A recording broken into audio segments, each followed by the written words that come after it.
Gracias por estar con nosotros en una nueva edición de Páginas Vivas, conversaciones de ayer, hoy y siempre, desde la hemeroteca de la Benemérita Biblioteca Nacional de Costa Rica.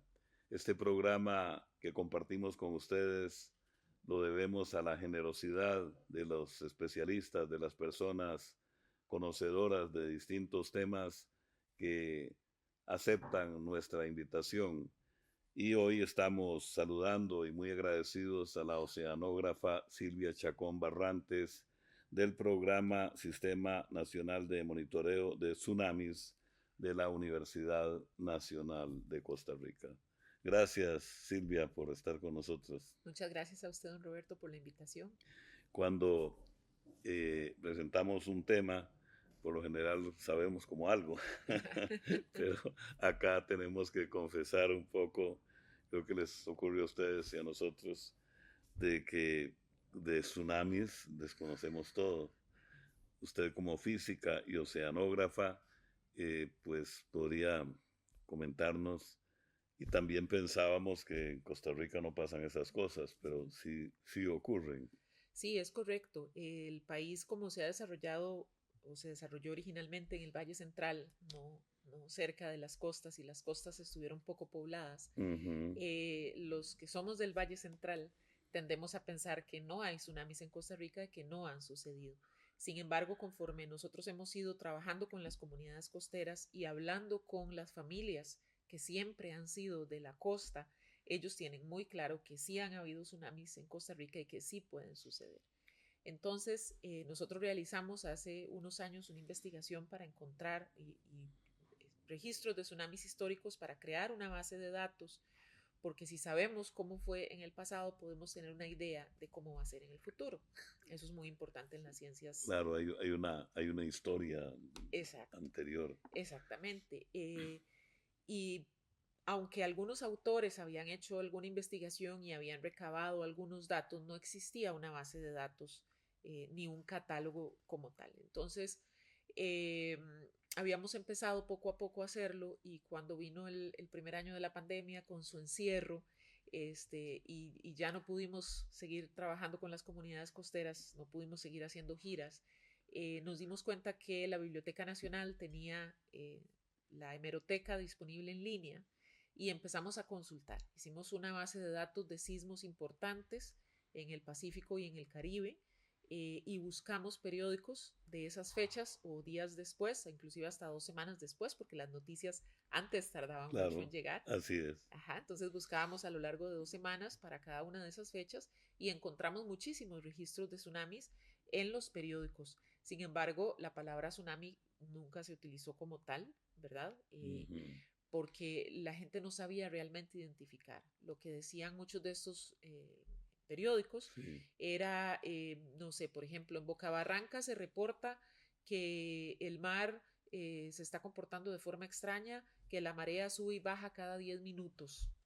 claro, Ajá, claro. O sea que digamos que hay un vaivén exacto. irregular que los lugareños notan. Claro, y obviamente no es la marea, porque la marea tiene sus ciclos establecidos, pero ellos decían, sube hasta un poco más allá del nivel de marea alta y vuelve a bajar con gran estrépito, y en 15 minutos vuelve a subir, y resulta que, por ejemplo, eso fue un periódico como del 2 o 3 de febrero de 1906, y el 31 de enero de 1906 había habido un terremoto en Colombia que había generado un tsunami. Entonces, claramente esos eran efectos del tsunami en Costa Rica. Sí, es la conciencia de que cuando ocurre un sismo, bueno, en nuestro país, digamos que el temor es más cercano, más Exacto. como digamos en el caso del terremoto de Limón de abril de 1991. Exacto. en que el mar se fue, digamos. Exacto. Pero quiere decir que entonces cualquier sismo, casi que en el planeta, de pronto podría generar un tsunami Claro, en nuestro territorio. cualquier sismo en zona costera, en el Pacífico o en el Caribe, nos podría generar un tsunami que nos podría afectar a Costa Rica, tal como sucedió hace poco más de un mes, el 29 de julio, con el sismo que sucedió en Kamchatka, Rusia, generó un tsunami que fue observado en 11 puntos de nuestra costa pacífica, como corrientes fuertes, remolinos, estos cambios rápidos de nivel del mar. Afortunadamente no tuvo un mayor impacto, pero es el tipo de cosas que los periódicos antiguos, con su carácter anecdótico y pues nuestro país que siempre ha sido campechano, ¿verdad? Entonces Ujú. le encontramos muchos de esos reportes. Otro resultado importante de esta investigación que realizamos nosotros es que cerca de 1960 en adelante ya no encontramos más de estos reportes porque los periódicos dejaron de ser anecdóticos, Y ya informaban con más. informaban como cosas más serias, digamos, y más importantes que el reporte que hizo un campesino o una campesina de algo que pasó en una playa ya lejana para lo que no había explicación. Ya el discurso cambió. Y entonces del 50, 60 en adelante ya no. En el 60 sí hay una noticia sobre el tsunami de Chile que hubo en mayo del 60 y habla de un maremoto en Chile, ¿verdad? No habla de efectos en Costa Rica, pero sí habla de un maremoto en Chile y es la primera vez que nosotros encontramos la palabra maremoto Otro en algún tsunami. periódico de los que revisamos. Uno tiene la falsa, o bueno, la creencia de que hay costas en Costa Rica que están protegidas. Es decir, por ejemplo, en Parrita es como mar abierto, pero en el puerto de Punta Arenas uno siente que la península protege. ¿Hay algo Ajá. de eso en Sí, cuanto a los efectos que pueda producir un maremoto o un tsunami? sí, claro que sí. Nosotros hemos realizado estudios por medio de simulaciones por computadora en cerca de 14, 15 localidades que hemos podido hacer simulaciones y hemos encontrado que pues definitivamente pues hay bahías y formaciones que protegen ante los tsunamis, como es el caso del Golfo de Nicoya, aunque Punta Arenas podría pensarse muy vulnerable, pues porque no hay zonas altas, ¿verdad? Y es muy Así es. angosta y todo lo Y demás, tiene el estero al y lado, tiene el estero digamos. atrás, claro. Realmente el Golfo la protege, o el hecho de estar en la entrada del Golfo hace que los tsunamis sean más pequeños en Punta Arenas que en cualquier otro lugar, y eso lo observamos ahora para el tsunami de Rusia de hace poco más de un mes, ya que habíamos colocado a inicios de año una estación de nivel del mar en Punta Arenas, un mareógrafo, y también en Golfito, en Quepos hay uno hace muchos años y otro en Potrero, en Guanacaste, y el de Golfito y el de Punta Arenas fueron los que tuvieron las alturas más pequeñas justamente por estar Por protegidos, ¿verdad? cierta Por estar, protección igual el de geográfica. Golfito está dentro de un golfito, dentro del otro golfo, ¿verdad? Dentro del Golfo Dulce, entonces eso protege más. Sin embargo, hay bahías que más bien por su geomorfología y las profundidades de la bahía tienden a amplificar los efectos del tsunami. Entonces, no necesariamente dentro de una bahía se está protegido, ¿verdad? No necesariamente dentro de un golfo, va a depender de cada caso, pero sí hay algunos que tienen una cierta protección, por ejemplo, como menciona usted, Punta Arenas. Qué interesante. Y se puede pensar que esos registros que ustedes han investigado, ¿ha ocurrido alguno o ocurrió en alguna época alguno, digamos, tan destructivo como los que conocemos? Es decir, que la penetración de las aguas en tierra firme hayan sido devastadoras. Bueno, habría que definir devastadora, tal vez al nivel de Chile, de Ujú. Indonesia, de Japón, no, Sí. al menos desde que tenemos historia escrita, ¿verdad? Desde la llegada de los europeos a Costa Rica. Ujú. Tenemos dos casos, uno que sí, o sea, dos casos que tal vez puedo recordar ahora que hubo un poco más de destrucción.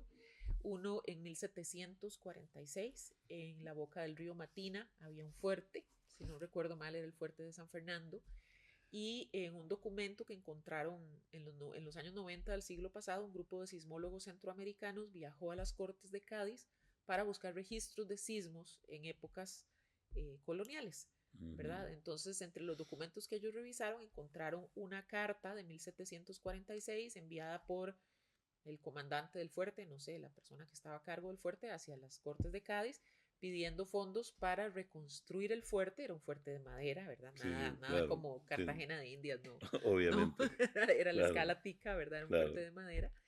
Y él decía que el fuerte había sido destruido el día, no recuerdo tal, porque estando todo tranquilo y con buen clima, de pronto sobrevino del mar un huracán y destruyó el fuerte y destruyó la bodega de la artillería y destruyó tal casa y tal edificio y tal otro edificio y tal otro. Y justo antes del huracán hubo un terremoto, dice el señor, ¿verdad? Entonces uno se queda pensando que probablemente eso fue un tsunami, porque sería muchísima casualidad que hubiera un terremoto y un huracán, y realmente los huracanes, o sea, o el oleaje asociado a los huracanes no suceden cuando hay buen tiempo, ¿verdad? O así sea, cuando es. es condiciones soleadas y demás y tan repentino. Entonces, ese probablemente es uno de los que ha causado mayor destrucción. Y luego en 1991, también en la costa caribeña, el que todos recordamos como el terremoto del Valle de la Estrella, y probablemente inmediatamente se nos viene a la imagen esa portada de La Nación La con línea la férrea, línea férrea haciendo heces, ¿verdad? así es. Ese sismo causó también un tsunami que tuvo alturas de varios metros, desde Westfalia más o menos hasta Panamá, que los periódicos sí reportaron, los periódicos ticos, que había habido un maremoto en Panamá originado por este sismo, pero no reportaron ese maremoto en Costa Rica. Ya. Y este tsunami, nosotros logramos identificar 3 personas fallecidas por este tsunami en Costa Rica. Y por la forma en que se recogieron los datos de las personas fallecidas, pensamos que probablemente fueran muchísimas más. Claro. Y el tsunami, pues claro, la destrucción del sismo fue mucho mayor, pero vino a terminar de destruir algunas cosas que habían sido destruidas por el sismo. Estamos con Silvia Chacón Barrantes, oceanógrafa de la Universidad Nacional de Costa Rica, del Sistema Nacional de Monitoreo de Tsunamis, conversando sobre este tema tan interesante. Vamos a una pausa y ya volvemos.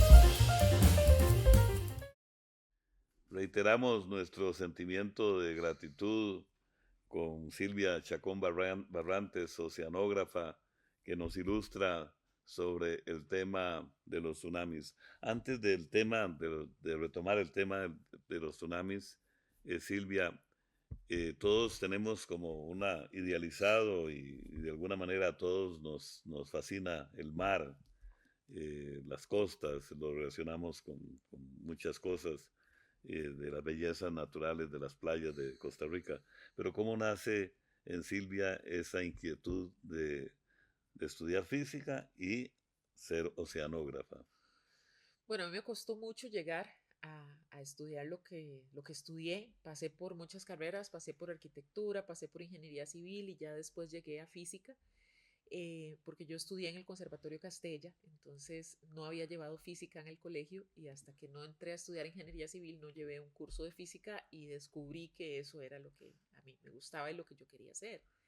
Entonces me costó llegar a física, y cuando estudié física pensé que quería dedicarme a a la física de materiales, hasta que entré a trabajar a la Universidad Nacional, y ahí hay una sección de oceanografía y me di cuenta que se podía estudiar el océano desde la física. Y en mi familia, a mi abuelito, que en paz descanse, siempre le encantó la playa, y cualquier oportunidad que él tenía, se iba para la playa con mi abuelita o nos jalaba a todos, hijos y nietos, los que pudiéramos irnos con ellos a la playa, ¿verdad? A Punta Arenas, a Guanacaste, que es lo que amaba era Guanacaste. Sí, Entonces, El mar para nosotros en mi familia es algo muy querido, muy, muy querido. Y yo sí recuerdo estar en la playa con la familia y tal vez en algún momento haber habido algún temblor y escuchar decir, bueno, recuerden que si tiembla hay que alejarse del mar porque puede venir un maremoto. Entonces, a pesar de ser familia del Valle Central, ¿verdad? Mi familia sí tenía ese concepto claro. Y así que cuando estudiando la maestría en oceanografía nos llegaron a dar una charla de tsunamis, dije, pues eso suena algo bastante, bastante interesante y ahí llegué, ¿verdad? Y lo disfruto muchísimo porque además de hacer todas las ecuaciones y los números y los modelos por computadora que me encantan, me da la oportunidad de trasladarme a la costa, de visitar la costa, de trabajar con comunidades costeras, con la gente y con instituciones y pues aportar mi granito de arena al país también. Es una historia muy interesante, es una historia paralela a la historia del Valle Central, Sí. esa realidad.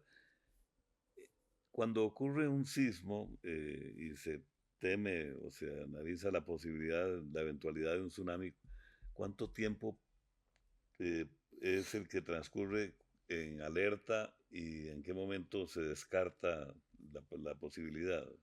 Bueno, si es un sismo aquí en Costa Rica que sentimos, ¿verdad? Estamos en la costa aquí en Costa Rica y lo sentimos. Dependiendo de dónde estemos, puede estar entre 5 minutos para que lleguen las primeras olas del tsunami o cerca de 40 minutos. Las personas que vieron el tsunami de 1991 en Limón hablan de que las primeras olas llegaron de 5 a 8 minutos. Y hay zonas en el Pacífico Central que nosotros hemos estimado unos 40 minutos. Si el sismo es en otro país, pues va a tardar más dependiendo del país, ¿verdad? En el caso del de Rusia de hace cerca de un mes, fueron como 15 horas que tardó el tsunami en llegar a Costa Rica. Y la alerta se cancelaría o la amenaza habría pasado después de varias horas. Si es un caso local, suelen ser tsunamis más cortos, se suelen Ujú. acabar más rápido, pero aún así estamos hablando por lo menos 3 a 5 horas. Y en el caso de algo que venga de lejos, puede extenderse 12 horas o inclusive más horas que queden corrientes encerradas en algunos golfos o en algunos puertos. Claro. La ocurrencia de, o el suceso de un tsunami en determinada región, en este caso hablamos de nuestras dos costas en el Pacífico y en el Atlántico, afectan la vida marina, esa revolución, si podría decir así. Sí, sí tienen la capacidad los tsunamis de destruir arrecifes de coral. Eso se estudió muchísimo en el 2004 en la zona del Océano Índico con el tsunami, el gran tsunami de Indonesia de diciembre del 2004, donde se destruyeron muchísimos arrecifes. Sin embargo, estos arrecifes sirvieron para mitigar el impacto del tsunami en las costas que estaban al frente, porque Ujú. mucha de la energía del tsunami se fue en destruir los arrecifes. Y entonces donde habían arrecifes fue menor el daño en la zona costera. Y lo que se estudió es que al cabo de unos pocos años ya esos arrecifes se habían regenerado. Entonces, pues es un evento natural, ¿verdad? Los tsunamis son un evento natural y el hecho de que se convierta en desastre pues depende de qué tan pobladas estén las costas y qué tan bien estemos preparados como humanidad y como sociedad para enfrentarlos, ¿verdad?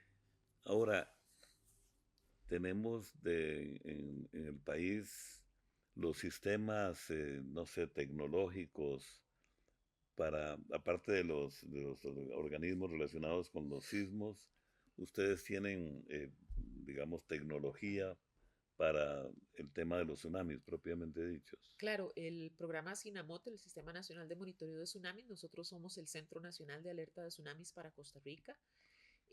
Trabajamos muy de cerca con la Comisión Oceanográfica Intergubernamental de la UNESCO, con el programa de tsunamis de la COI y con los sistemas de alerta de tsunamis del Caribe y del Pacífico que están adscritos a la COI. Entonces, al ser Centro Nacional de Alerta de Tsunamis, recibimos la información directamente de ellos, tenemos los accesos para contactar a colegas de diferentes países durante un evento, tenemos las herramientas oficiales para los centros de alerta nacionales y como en el caso del tsunami de Rusia de hace poco más de un mes, nosotros en cuanto nos enteramos del sismo nos activamos y realizamos todo el análisis de amenaza que solemos hacer y realizamos simulaciones de modelos por computadora para saber cuál era el impacto que iba a tener para Costa Rica. Y algo curioso con este tsunami de Kamchatka de Rusia es que el Centro de Alerta de Tsunamis del Pacífico, con el modelo que ellos tienen, que obviamente es para todo el Pacífico, estimaron que para Costa Rica iban a llegar a alturas de tsunami de 1 a 3 metros, lo que hubiera significado inundaciones en la costa. Nosotros con nuestros modelos dijimos, no, eso no va a ser así, no va a causar inundaciones, solo va a causar corrientes fuertes y cambios menores de nivel del mar. Entonces nosotros informamos a la Comisión Nacional de Emergencias de este pronóstico y ellos decidieron no ordenar evacuaciones y efectivamente el tsunami se observó solo como corrientes y como cambios de nivel del mar. Entonces nosotros tenemos ya una capacidad para generar un pronóstico de buena calidad para nuestro país. Igual, en el caso de las embarcaciones de pesca y también los yates y por ejemplo, que uno observa en Playa Hermosa o en algunas playas de Guanacaste, los yates en Playas del Coco, todas esas embarcaciones son alertadas de que, bueno, de que tienen por lo menos las personas que dejarlas. Sí, dependiendo del caso, ¿verdad? Lo que se puede recomendar para la embarcación y del tamaño de la embarcación es llevarla a aguas profundas, a más de 100 metros de profundidad, El, porque... Ajá, en vez de exacto, en sacarlas, vez de sacarlas es llevarlas, porque en aguas más profundas las alturas de ola del tsunami y las corrientes son más leves. Entonces las embarcaciones están en menor amenaza, menos expuestas. Ahora, claro, va a depender de la embarcación porque si es algo grave, usted va a tener que estar horas de horas afuera, ¿verdad? Entonces, si su embarcación no tiene el combustible, ni la capacidad, claro. ni usted tiene la comida, ni el agua para quedarse horas afuera, de mejor sáquela o déjela abandonada y póngase a salvo usted, ¿verdad? Entonces, depende de cada caso, pero claro que sí, los canales de comunicación incluyen capitanías de puerto y autoridades portuarias de los diferentes puertos y marinas de Costa Rica. En el caso nuestro, entonces, de los registros que ustedes tienen, como bien nos explicó al principio Silvia, de las alertas y de las anécdotas o de los reportes, algunos simpáticos y folclóricos, ¿cómo manejan ustedes la parte, digamos, de alguna manera ética de la gran responsabilidad de decir, por ejemplo, a una comunidad costera desalojen, lo cual es un caos de todos modos? Claro, nosotros no somos los que decimos desalojen. Ajá, Afortunadamente, esa responsabilidad le cae a la Comisión Nacional de Emergencias, pero ellos basan sus alertas y sus órdenes en el criterio técnico-científico que damos el CINAMOT. Entonces, claro. por supuesto que es algo que nos pensamos mucho, ¿verdad? Porque siempre hay que balancear, pues, ¿verdad? La vida de las personas versus la posibilidad de hacer una falsa evacuación, que es algo que Claro. resulta también muy costoso en términos económicos. Entonces, nosotros nos basamos en la mejor información científica que tenemos al momento y en los estudios que hacemos en tiempos de paz, ¿verdad? Cuando no está una alerta en curso, nosotros nos dedicamos a hacer estudios y a considerar las diferentes posibilidades y toda esa información nos sirve en el momento en que tenemos un evento. En ese contexto, ¿cómo podemos, digamos, respetar al mar? Es decir, abusamos nosotros así como ha habido devastación de la naturaleza en tierra firme, abusamos o irrespetamos al mar. Sí, claro que sí. Hay barreras naturales, como usted lo mencionaba anteriormente, los arrecifes de coral es una de ellas. Por eso es muy importante que nuestros arrecifes de coral estén sanos para que nos protejan mejor y pues por todas las razones ecosistémicas, además para que nos protejan. Y los manglares. Los manglares tienen la enorme capacidad de absorber muchísima energía del oleaje y de los tsunamis en particular, y entonces son una barrera natural muy importante. Por eso es tan importante protegerlos y evitar que los talen como estaban proyectando hacer en Guanacaste, ¿verdad? Esos manglares, esos humedales tienen una razón de ser ecosistémica, pero además que nos protege a las personas contra las amenazas naturales. Y entonces la erosión costera también es algo que tenemos que evitar porque nos deja más vulnerables ante los tsunamis, ¿verdad? La costa se va lavando, de ahí el mar tiene menos resistencia para meterse en caso de un tsunami. También me imagino que la explotación a veces irracional de las constructoras que extraen arena, Así es. eso altera el Sí, paisaje, sí, digamos. claro que sí, porque eso lleva últimamente a la erosión costera, ¿verdad? Como mencionaba, que hace que el mar esté cada vez más cerca de las casas y entonces un tsunami va a inundar más de lo que inundaría si la línea de costa estuviera donde debería estar, ¿verdad? Claro. Por eso es muy importante. Pues qué alivio saber que contamos con el respaldo científico del Sistema Nacional de Monitoreo de Tsunamis y con el SINAMOT, eh, para pues traer un poco más de serenidad ante lo inevitable.